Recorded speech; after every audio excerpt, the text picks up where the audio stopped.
आज आपण या व्हिडिओमध्ये केमिस्ट्रीचा chapter number 4 that is chemical thermodynamics त्याचा पार्ट 1 चा स्टडी आपण आज या व्हिडिओमध्ये करणार आहोत. आता केमिकल थर्मोडायनेमिक्स मध्ये आपल्याला काय काय स्टडी करायचंय. तर फर्स्ट आपण पाहूयात की ऍक्च्युअल थर्मोडायनेमिक्स मध्ये म्हणजे काय असतं. तर म्हटलं केमिकल थर्मोडायनेमिक्स पण ऍक्च्युअली थर्मोडायनेमिक्स काय असतं. तर thermodynamics is concern with the energy change in physical and chemical transformation. पहा, ज्यावेळेस एखादा सबस्टन्स असेल त्याची फिजिकल स्टेट चेंज होत असेल किंवा त्याचे केमिकल स्टेट चेंज होत असेल म्हणजे त्याच्यात फिजिकली काहीतरी चेंज होत असेल, ट्रान्सफॉर्मेशन होत असेल किंवा केमिकली काहीतरी जे ट्रान्सफॉर्मेशन होत असेल त्यावेळेस त्याच्यामध्ये जे काही एनर्जी चेंज होतो काय होतं. फिजिकली चेंज होत असेल किंवा केमिकली चेंज होत असेल, दोन्ही चेंजच्या वेळेस काय होतं, एनर्जी चेंज होतो. आणि हा जो एनर्जी चेंज आहे त्याला म्हणतो आपण थर्मोडायनामिक्स. काय म्हणतो आपण त्याला? थर्मोडायनामिक्स. म्हणजे एनर्जी चेंज म्हणजे काय? एक तर त्याच्या एनर्जी गेन होत असेल किंवा एनर्जी लॉस होत असेल, त्याला आपण थर्मोडायनामिक्स म्हणतो. ओके. आता थर्मोडायनामिक्स म्हणजे मेनली काय काय टर्म्स यूज केला जातात ते आपण पाहूयात. फर्स्ट आहे सिस्टीम आणि सराउंडिंग काय असतं पहा. त्यातलं फर्स्ट सिस्टीम म्हणजे काय असतं. सिस्टीम इज अ काय असतं सिस्टीम पहा. A part of universe. System काय is a part of universe under thermodynamic investigation is called the system. एक सिस्टीम आहे म्हणजे त्याला आपण युनिव्हर्स म्हणूयात. कोणती पण सिस्टीम असेल आणि त्या युनिव्हर्स मध्ये एक अशी सिस्टीम आहे, कन्सिडर करा. पाहिजे साईटला डायग्राम दिले. एक सिस्टीम आहे. यात काय दिले, एक सिलेंडर आहे, त्याच्यामध्ये काहीतरी गॅस आहे आणि वरून पिस्टन आहे. ही काय झाली, त्याची आतमध्ये जे सगळं दिसतंय तो जो गॅस आहे, त्याचा जो पिस्टन आहे, ती जी त्याला म्हणतो आपण सिस्टीम. त्याला काय म्हणतो आपण? सिस्टीम.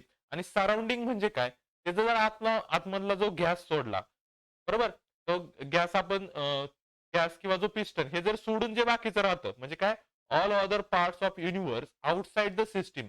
सिस्टीमच्या आउटसाइड जे बाकीचे पार्ट आहे म्हणजे सिलेंडर असेल किंवा त्याची ती जी रूम असेल किंवा जे बाकीचे अदर जे घटक आहे त्याला आपण काय म्हणतो, सराउंडिंग म्हणतो. त्याला काय म्हणतो आपण? सराउंडिंग म्हणतो. समजलं? ओके. आता नेक्स्ट पहा. दुसरी काय याच्यात यूज होतो. पुढचा आहे टाइप ऑफ सिस्टीम. सिस्टीम पाहिलं, सराउंडिंग पाहिलं, पण सिस्टीमचे पण परत टाईप आहे. त्याच्यात ओपन सिस्टीम, क्लोज सिस्टीम आणि आयसोलेटेड सिस्टीम असे 3 टाईप आहे. आता ओपन सिस्टीम म्हणजे काय? A system that freely allow exchange of energy or matter with its surrounding. Open system म्हणजे काय? तो अशी सिस्टीम जी काय करते, अलाउ करते कशाला, एक्सचेंजला. कोण कोण एक्सचेंज होऊ शकतं, एनर्जी एक्सचेंज होऊ शकते त्याच्यातून किंवा त्याच्यातला मॅटर सुद्धा एक्सचेंज होत असेल तर त्याला आपण म्हणतो ओपन सिस्टीम. क्लोज सिस्टीम म्हणजे काय असतं, system that allow exchange of energy only not matter. फक्त काय होते, एनर्जी एक्सचेंज होते, मॅटर एक्सचेंज होत नाही, त्याला आपण क्लोज सिस्टीम म्हणतो. आणि आयसोलेटेड सिस्टीम मधून काय, की complete seal system that does not allow exchange of either energy or matter with surrounding. म्हणजे पहा, ओपन सिस्टीम मध्ये एनर्जी आणि मॅटर दोन्ही पण एक्सचेंज होतं. क्लोज सिस्टीम मध्ये फक्त एनर्जी एक्सचेंज होते, मॅटर एक्सचेंज होत नाही. आणि आयसोलेटेड सिस्टीम मध्ये कोणीही एक्सचेंज होत नाही, एनर्जी पण नाही आणि मॅटर पण नाही. पहा इथं डायग्राम दिले. ओपन सिस्टीम पहा, इथं एनर्जी पण याची एक्सचेंज होणार आहे आणि मॅटर सुद्धा वाफ होऊन जे कपात चहा आहे तो सुद्धा काय होणार आहे, एक्सचेंज होणार आहे. ते जर क्लोज सिस्टीम मध्ये पहा, फक्त एनर्जी एक्सचेंज होणार आहे, मॅटर एक्सचेंज होत नाही. ओके. आयसोलेटेड सिस्टीम पूर्ण क्लोज आहे, याच्यातून काय कोणत्याही प्रकारचं किंवा एनर्जी किंवा मॅटर एक्सचेंज होत नाही. समजलं? नेक्स्ट पहा आता प्रॉपर्टीज ऑफ सिस्टीम. सिस्टीमच्या काय काय प्रॉपर्टीज आहेत. फर्स्ट प्रॉपर्टी आहे एक्सटेन्सिव्ह प्रॉपर्टीज. ओके. आणि दुसरी आहे इंटेन्सिव्ह प्रॉपर्टी. आता एक्सटेन्सिव्ह प्रॉपर्टी म्हणजे काय, property which depend on the amount of matter present in a system. Extensive property म्हणजे काय, त्या कशावर डिपेंड असतात, त्या जो मॅटर आहे त्या सिस्टीम मध्ये त्याच्यावर डिपेंड असेल, त्याच्या अमाऊंटवर डिपेंड असतात, त्याला म्हणतो आपण एक्सटेन्सिव्ह प्रॉपर्टी. मग अमाऊंट जर कन्सिडर केलं तर त्याच्यात किती मास मॅटर आहे, त्याचं व्हॉल्यूम काय, त्याची इंटरनल एनर्जी काय, त्याची हीट कॅपॅसिटी काय, त्याचा नंबर ऑफ मोल्स किती त्या मॅटरमध्ये, त्याच्यावर ह्या प्रॉपर्टी डिपेंड्स आहेत, म्हणून त्याला म्हणतात एक्सटेन्सिव्ह प्रॉपर्टी. इंटेन्सिव्ह प्रॉपर्टी म्हणजे काय असतं पहा, property which is independent of the amount of matter. म्हणजे ज्या मॅटरवर डिपेंड नसतात, मॅटर कोणताही असू द्या, त्याच्यात किती पण काही पण असू द्या, त्याला म्हणतो आपण इंटेन्सिव्ह प्रॉपर्टी. मग त्याच्यात काय काय येतं, pressure, temperature, surface tension, viscosity, melting point, boiling point, specific heat. हे कशावर डिपेंड नाही, त्या मॅटरवर डिपेंड नाहीये, त्याला म्हणतो आपण इंटेन्सिव्ह प्रॉपर्टी. समजलं एक्सटेन्सिव्ह प्रॉपर्टी आणि इंटेन्सिव्ह प्रॉपर्टी. सिंपल आहे. एक्सटेन्सिव्ह प्रॉपर्टी मॅटरवर डिपेंड असतात आणि एक्सटेन्सिव्ह प्रॉपर्टी मॅटरवर डिपेंड असतात. आणि इंटेन्सिव्ह प्रॉपर्टी मॅटरवर डिपेंड नसतात. समजलं? नेक्स्ट पाहता पुढचा आहे स्टेट फंक्शन. ओके, आता स्टेट फंक्शन काय असतं पहा. The property which depends upon the state of the system and independent of the path followed to attain it is called as the state function. State function म्हणजे काय? असं function किंवा अशी property जी depend असते स्टेट ऑफ सिस्टीमवर, त्या सिस्टीमच्या स्टेटवर डिपेंड असते. म्हणजे ती सॉलिड आहे, लिक्विड आहे की गॅस आहे, त्याच्यावर डिपेंड असते. पण त्याच्या अजून कशावर डिपेंड नसते, तर त्याच्या पाथ फॉलोडवर डिपेंड नसते. पाथ फॉलोड टू अटेन म्हणजे सॉलिड मधून लिक्विड झालाय किंवा सॉलिड मधून डायरेक्ट गॅस झालाय, कोणता पाथ फॉलो केलाय? सॉलिड मधून पहिल्यांदा लिक्विड झाले, नंतर लिक्विड मधून गॅस झालाय की सॉलिड मधून डायरेक्ट गॅस झालाय, याच्यावर डिपेंड नसतं. फक्त कशावर डिपेंड असतं? त्याच्या स्टेट ऑफ सिस्टीमवर डिपेंड असतं. त्याला आपण म्हणतो स्टेट फंक्शन. समजलं? इथं पहा, हे सगळे काय त्याचे व्हेरिएबल्स आहेत मॅटरचे. प्रेशर असेल, व्हॉल्यूम असेल, टेम्परेचर असेल, नंबर ऑफ मोल्स असेल. ओके, हे चेंज होतात. हे जर चेंज झाले, पहिल्यांदा P1, V1, T1, N होता. नंतर चेंज होऊन त्याचा प्रेशर चेंज झाला, व्हॉल्यूम चेंज झाला, टेम्परेचर चेंज झालं. म्हणजे काय झालं? फक्त स्टेटमध्ये चेंज झालं. पण आपल्याला त्याचा पाथ माहिती आहे का? पाथवर डिपेंड आहे का? नाहीये. तर त्याला म्हणतो आपण स्टेट फंक्शन. समजलं स्टेट फंक्शन? त्याच्यानंतर पुढचं आहे पाथ फंक्शन. आता पाथ फंक्शन काय? It is a property which depends on the path. ही फक्त पाथवर डिपेंड असते. ओके, तर आपण पाथ फंक्शन म्हणतो. मग असं कोण आहे? तर वर्क आणि हीट आहे. हे कशावर डिपेंड असतात? त्याच्या पाथवर डिपेंड असतात.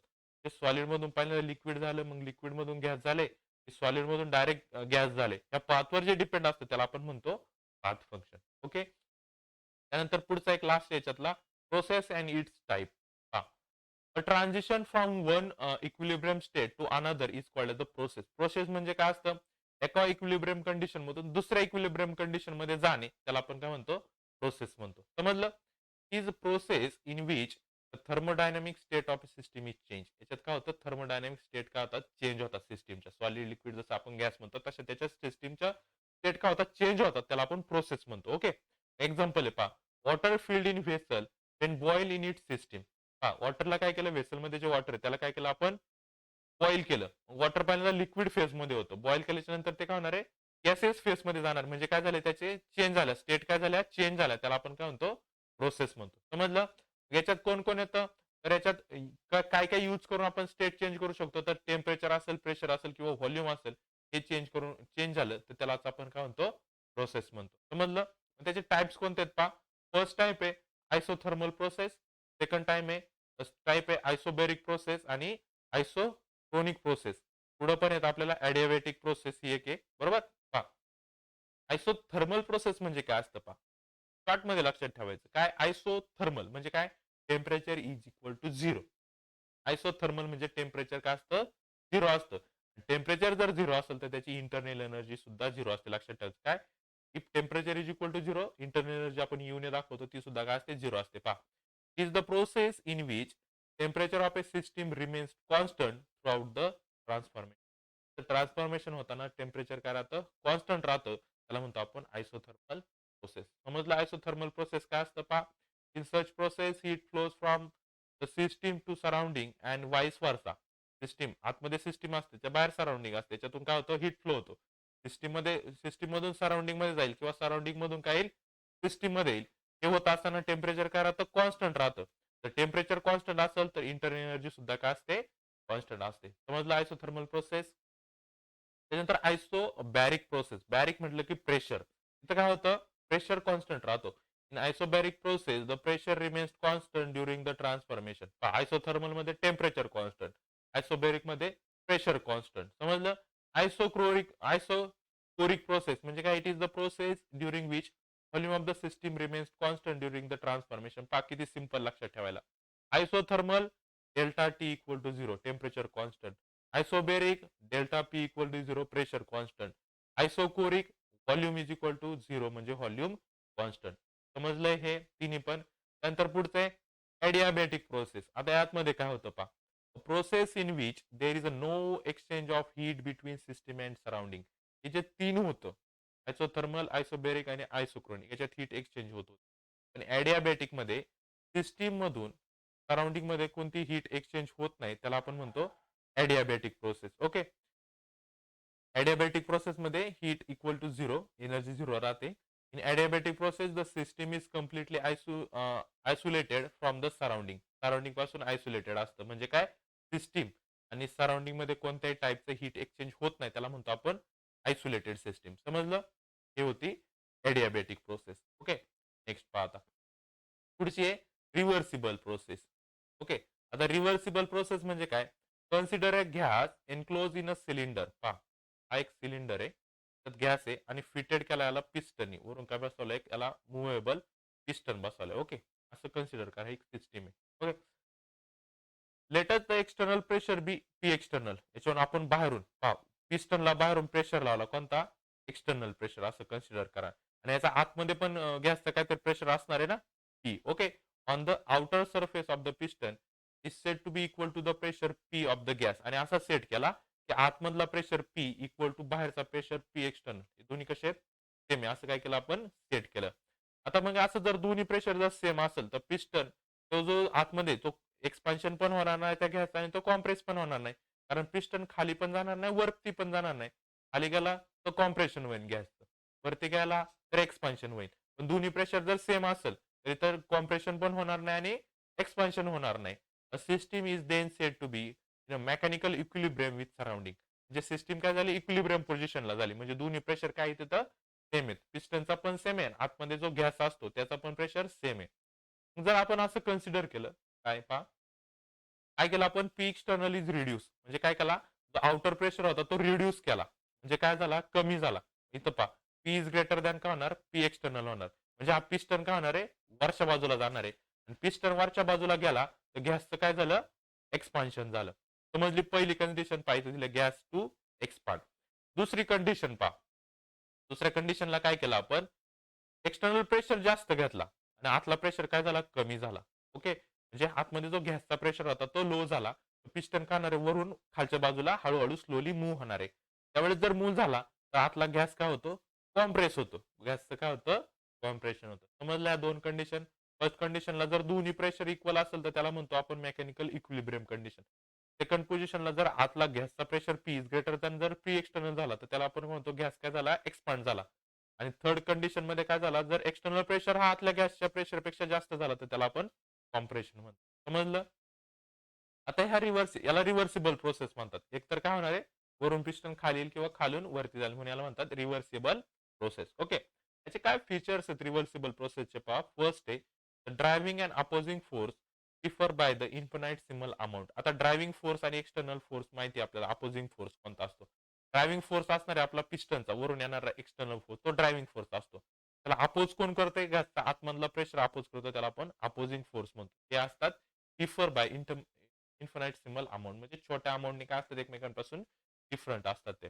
पुढचं आहे the process can be reverse by an infinitesimal change in the condition. थोड्या जर आपण कंडिशन चेंज केला तर प्रोसेस आपण रिव्हर्स करू शकतो. कशा कंडिशन पहा, इथे दिले ना, हा प्रेशर जर जास्त असेल तर एक्सपांड होणार आहे, हा प्रेशर जर जास्त असेल तर कॉम्प्रेशन होणार. म्हणजे थोडे जर चेंज केले आपण प्रेशर मध्ये तरी आपण प्रोसेसला काय करू शकतो, रिव्हर्सिबल करू शकतो. ओके, अँड द थर्ड आहे reversible process proceed infinitely slow and takes place in the infinite number of steps. म्हणजे ही जी प्रोसेस आहे रिव्हर्सिबल प्रोसेस, ही खूप स्लो प्रोसेस आहे. याच्या स्टेप पण छोट्या छोट्या स्टेप्स असतात.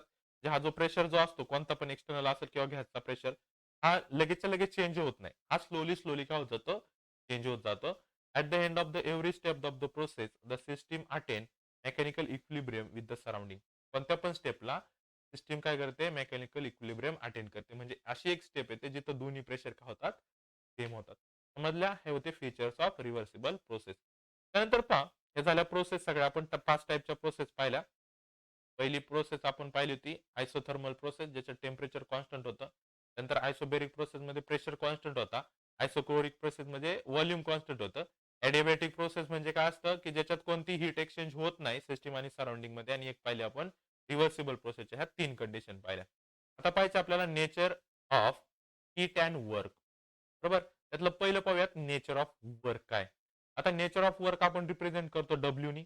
इन मेकॅनिक्स काय म्हणतात, वर्क इज डिफाइंड ॲज, वर्कची डेफिनेशन काय, energy by which the body is displace through a distance D. हे पहा, एक बॉडी आहे, तर मी काय केला, फोर्स लावला आणि बॉडी काय केली, ह्या पोझिशनला गेली. म्हणजे काय झालं, त्याच्या डिस्टन्स मध्ये चेंज झाला, त्याला आपण वर्क डन म्हणतो. वर्क डनचा फॉर्म्युला काय होतो, work is equal to force into displacement. Okay, हे झालं मेकॅनिक्स मध्ये. पण आपण आता जर कशाचं, हे झालं फिजिक्सच्या टर्म्स मध्ये. ओके, फिजिक्स मध्ये पण हा एक लेसन आहे. तर आपण केमिकल्स म्हणजे केमिस्ट्रीमध्ये गॅसच्या रिलेटेड जर आपण याचा स्टडी केला, related to pressure and volume जर पाहिलं, तर work is done when system expand or contract. Work कधी डन होतं, आपण जे आता सिस्टीम पाहिली होती गॅस आणि पिस्टनची, त्याच्यात एकतर गॅस काय होणार आहे, एक्सपांड झाला किंवा कॉम्प्रेस झाला, तर आपण म्हणतो work is done. Okay, work may be product of pressure and volume. इथं वर्क काय असतं, प्रेशर आणि व्हॉल्यूमचं प्रोडक्शन असतं, म्हणजे W is equal to PV. हेच आपल्याला रिलेशन इथं आपल्याला काय करायचं, स्टडी करायचं. प्रेशर काय, हे टाईपचा फोर्स आहे. आपण फॉर्म्युला पाहिला होता ना, की W is equal to force into displacement. फोर्सच्या ऐवजी इथं घेणार आहे आपण प्रेशर. डिस्प्लेसमेंट म्हणजे व्हॉल्यूम मध्ये होणारा चेंज. व्हॉल्यूम त्याचं एक तर काय होईल, पिस्टन वरती गेला एक्सपांड होईल, पिस्टन खाली आला कॉम्प्रेस होईल, म्हणून व्हॉल्यूम घेतलाय. स्पेस अवेलेबल व्हॉल्यूम म्हणजे समजलं. मग पहा, suppose D is a distance, त्याचा एरिया किती होतो, डिस्टन्स स्क्वेअर हा असतो एरिया, म्हणजे ए इज इक्वल टू आला डी स्क्वेअर, पी असतो डी क्यूब, एरिया आला व्हॉल्यूम आला. आपण आत्ताच रिलेशन वरून डेफिनेशन वरून लिहू शकतो की work is equal to pressure into volume. बरोबर ना, W is equal to P into V. प्रेशरचा फॉर्म्युला आपल्याला माहिती काय, pressure is equal to force per unit area to volume. Okay, एरियाचा आपण आता फॉर्म्युला पाहिला एफ आपण एचा व्हॅल्यू काय, डी स्क्वेअर इंटू व्हॉल्यूमचा डी क्यूब. बरोबर, याच्यातला डी स्क्वेअर याच्यातला एक स्क्वेअर म्हणजे एक डी राहणार, डब्ल्यू इज इक्वल टू काय F into D. Related to pressure आणि व्हॉल्यूम मध्ये पाहिलं तर वर्क डनचा फॉर्म्युला काय, फोर्स इंटू डिस्प्लेसमेंट. आपण तो परत काय केला, फक्त सॉल्व्ह करून दाखवला, म्हणजे दोन्ही फॉर्म्युले काय आहेत, सेम आहेत. समजले तुम्हाला. नेक्स्ट पाहता, त्यातला फर्स्ट आहे नेचर ऑफ वर्क मध्ये की डिकम्पोजिशन ऑफ H2O2. ते मी पाहिजे मी जसं दाखवलं, पिस्टन जर वरून प्रेस झाला तर काय होणार आहे, कॉम्प्रेस होणार आहे. जर वरती खालचा फोर्स जर जास्त झाला तर एक्सपांड होणार आहे. तेच दिलेलं आहे. हे फक्त आपल्याला समजावं म्हणून दिले दोन एक्झाम्पल, फक्त एक्झाम्पल करायचे. होतं H2O2 चं डिकम्पोजिशन कसं होतं आणि रिॲक्शन बिटवीन NH3 गॅस आणि HCl गॅस. आता NH3 गॅस आणि HCl गॅस मध्ये पण सेम असतं. ज्यावेळेस या दोन गॅस आपण एकत्र करतो, त्याचा खाली काय होतं, व्हॉल्यूम वाढतं का, पिस्टन काय होणार आहे, वरच्या साईडला जाणार, म्हणजे गॅस एक्सपांड झाला, वर्क डन झालं. आणि जर नंतर पाहिलं थोड्या वेळाने, NaCl तयार झाल्याच्या नंतर, तयार होताना आधी, बरोबर, तयार झाल्याच्या नंतर काय होतं, हा प्रेस होतं. समजले, हे फक्त दोन त्याचे काय एक्झाम्पल्स आहेत. ओके, नेक्स्ट पाहता, नेचर ऑफ हीट. आपण पाहिलं नेचर ऑफ वर्क. आता नेचर ऑफ हीट म्हणजे काय, like heat is a form of energy by which the system exchange energy with its surrounding. When the system and its surrounding are at the different temperature, heat either flows or inlet out of the system. तर nature of heat मध्ये कसं असतं पहा, टेम्परेचरवर depend असतं सिस्टीमच्या आणि सराउंडिंगचा. तर temperature different असेल तर एकदा हीट फ्लो होणार आहे, बाहेर जाणार आहे सिस्टीम मधून, किंवा सिस्टीमच्या आतमध्ये येणार आहे. त्याचं असतं नेचर ऑफ हीट. काय होणार आहे, एकतर हीट बाहेर जाईल सराउंडिंगकडे किंवा सराउंडिंग कडून सिस्टम. समजलं.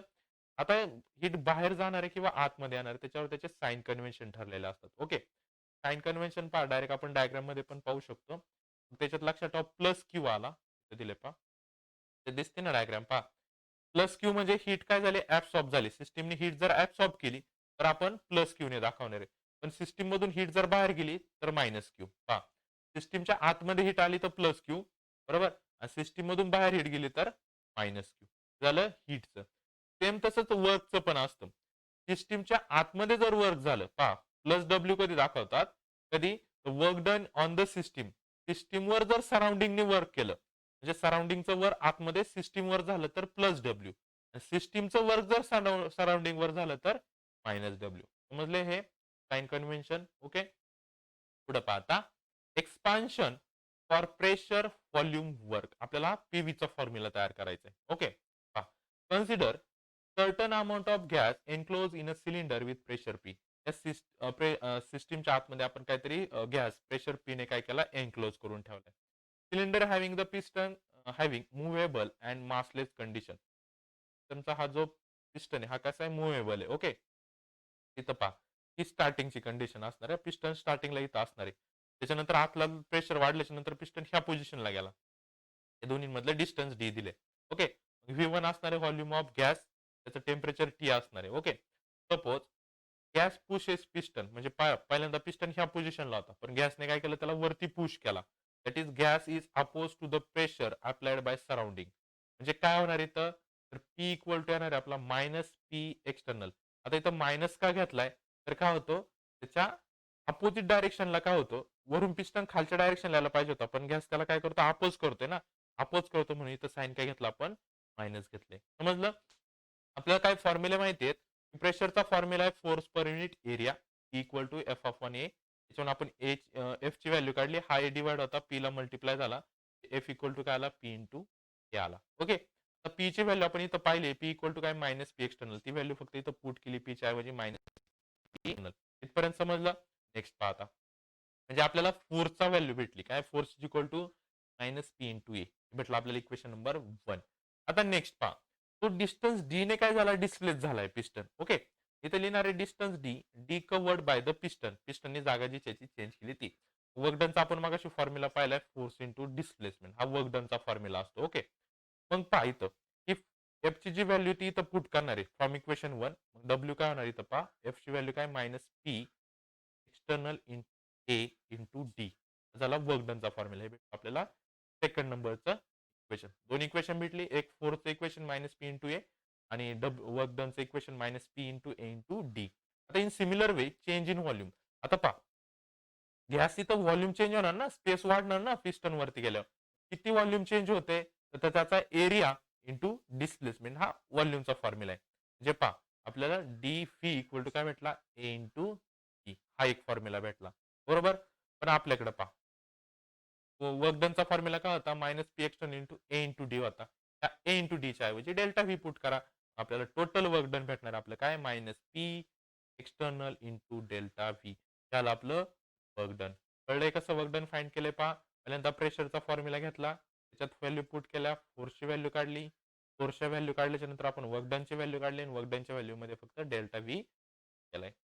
समजलंय हे सिंपल रिलेशन आहे तुम्हाला केमिस्ट्रीमध्ये खूप इझी आहे त्याच्यावर एक्झाम्पल सुद्धा विचारले जातात त्याच्यामुळे हे जे फॉर्म्युले आहेत मेन या व्हिडिओमध्ये जेवढं मी शिकवल तेवढंच करा ते मेन फॉर्म्युले तेवढं फक्त नीट करायच्यावरचे प्रॉब्लेम सुद्धा इझी आहेत समजलं डब्ल्यू म्हणजे वर्क डन असणार आहे आपला एक्सटर्नल प्रेशर असणार आहे पिस्टनचा हे चेंज इन व्हॉल्यूम असणार आहे डेल्टा व्ही ची व्हॅल्यू अशी पण लिहित आता V two minus V one change in volume okay पुढं पहा इथं लिहिलंय V two minus V one V one काय असणार आपला इनिशियल व्हॉल्यूम असणार आहे व्ही टू काय असणार आहे फायनल व्हॉल्यूम असणार आहे समजलं आता फ्री एक्सपान्शन जर झालं बरोबर free expansion means expansion against zero opposing force तर त्याला अपोजिंग फोर्सच नसेल हे पिस्टन टोटली काय येणार आहे खाली येणार किंवा वरती जाणार आहे it may possible in vacuum कारण व्हॅक्यूम मध्येच पॉसिबल होऊ शकतं कारण बाकी ठिकाणी गॅसचा थोडाफार प्रेशर हा असणारच आहे त्यावेळेस वर्क डन पण झिरो असतं आणि पी एक्सटर्नल सुद्धा झिरो असतो रिकाम्या जागेसाठी लक्षात ठेवायचं एक्सपान्शनला काय असतं वर्क डन झिरो असतं आणि एक्सटर्नल फोर्स सुद्धा झिरो असतो कारण त्याला फोर्स लावायचीच गरज नसते तो इझिली खाली जाणार आहे ओके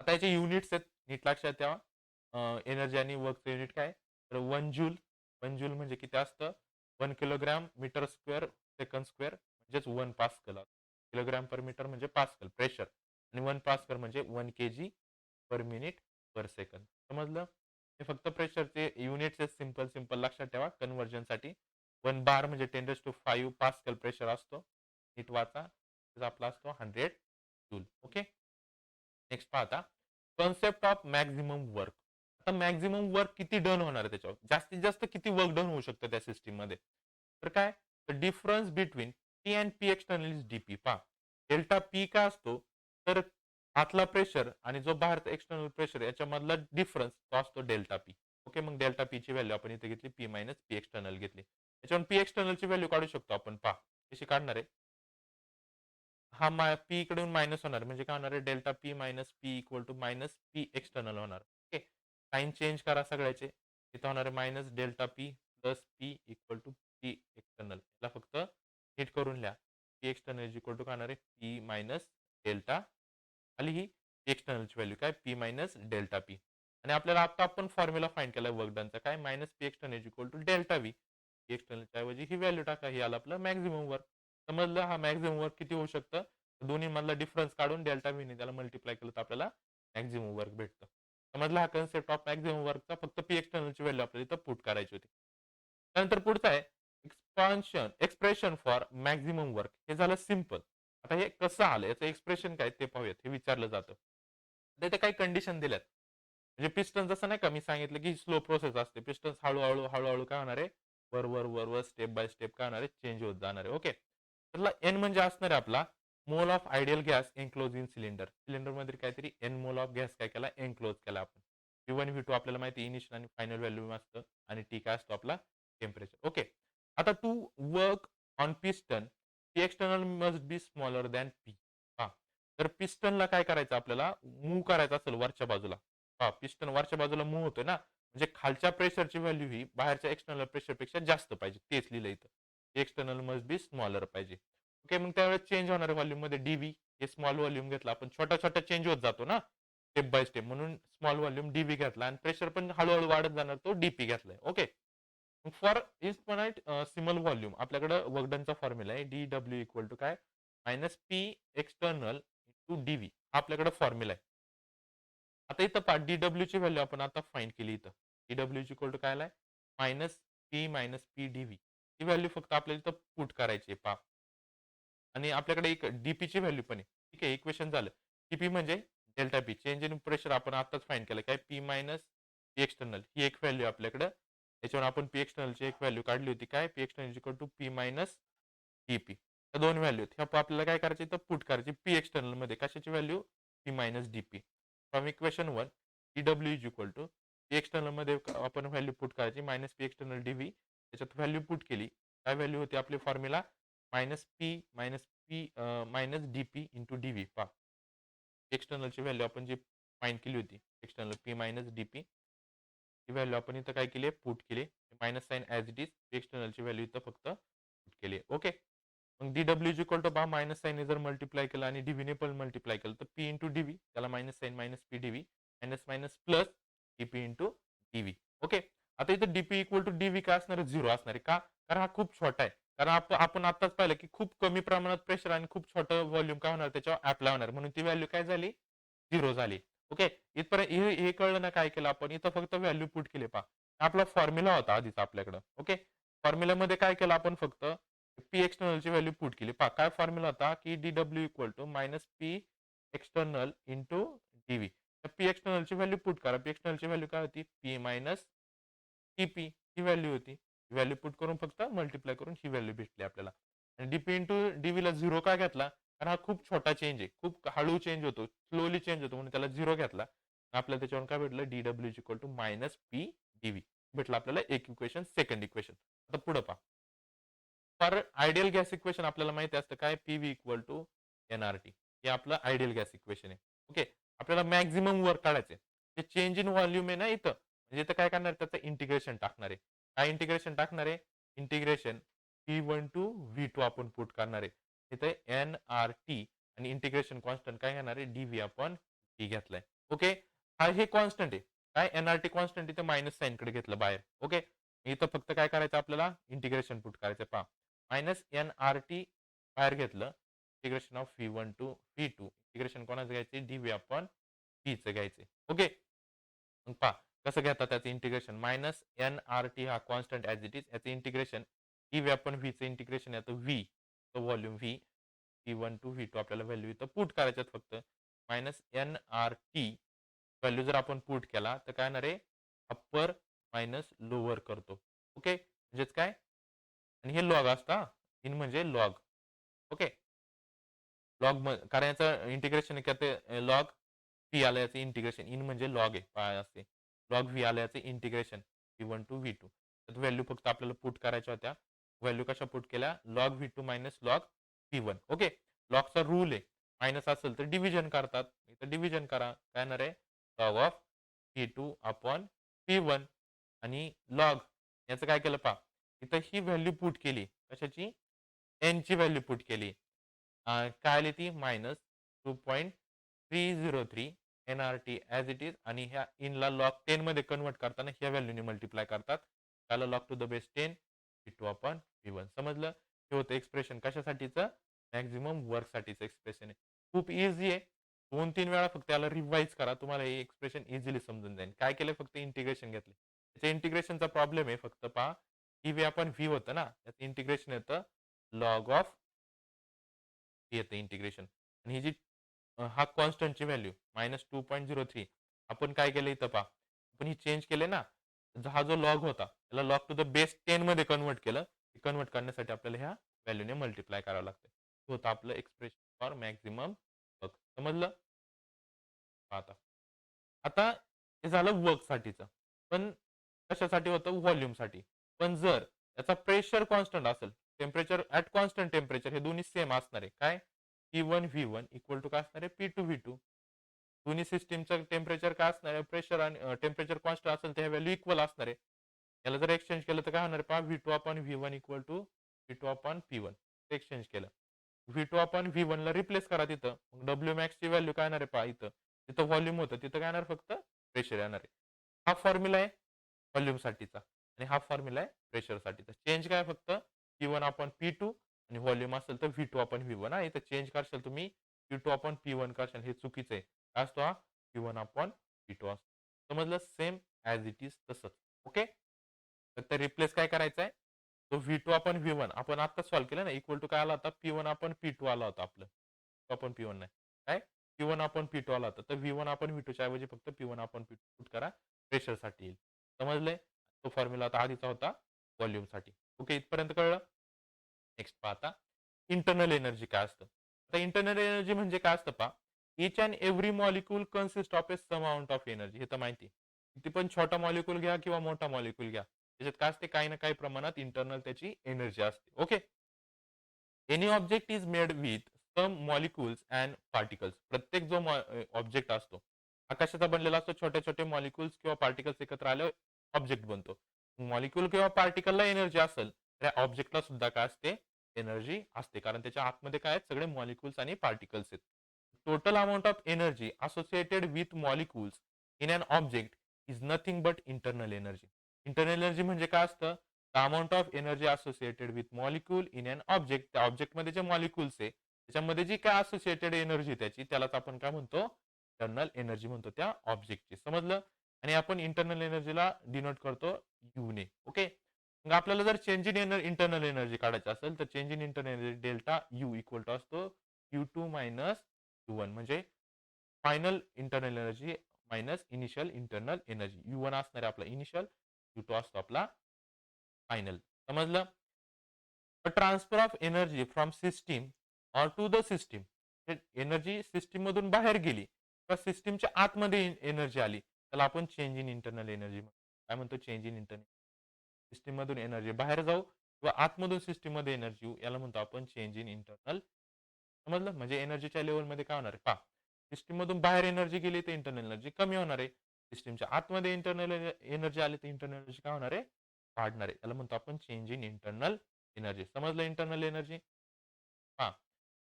पुढे त्याच्यात दिलं की a transfer of energy as a heat or work. कोणत्या फॉर्ममध्ये एनर्जी असेल, हीट असेल किंवा त्याचं वर्क असेल from the system will change it's internal energy. काय करतो? इंटरनल एनर्जी चेंज करतो. तेच मी आता सांगितलं. त्यालाच आपण डेल्टा युने डिनोट करतो. समजलं? त्यात ते पहा the energy transfer to the system by heating. काय करतो पहा आपण सिस्टीमची एनर्जी आपल्याला ट्रान्सफर करायची असेल तर त्याला काय करतो? हीट करतो.